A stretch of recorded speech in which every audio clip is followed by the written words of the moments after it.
In this video, a variety of applications for murine endoscopy will be presented.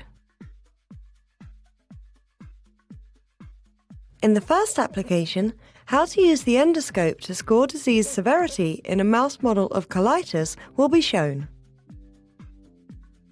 In the second application, the use of endoscopy to monitor mucosal wound healing in vivo will be demonstrated.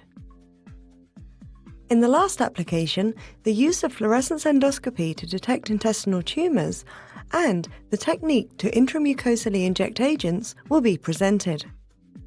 Ultimately, intestinal wound healing, inflammation, and carcinogenesis can be assessed based on the findings of the endoscopic analysis.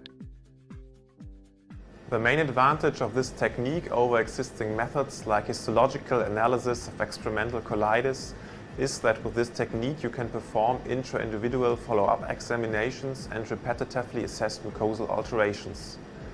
Therefore, this method can help answer key questions in the field of experimental intestinal inflammation, such as what is the temporal establishment of colitis.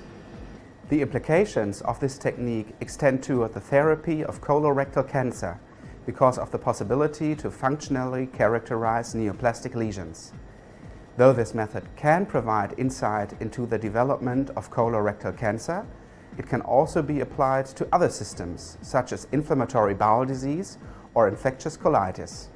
Generally, individuals new to this method will struggle because of the challenge of handling the small-scale endoscope.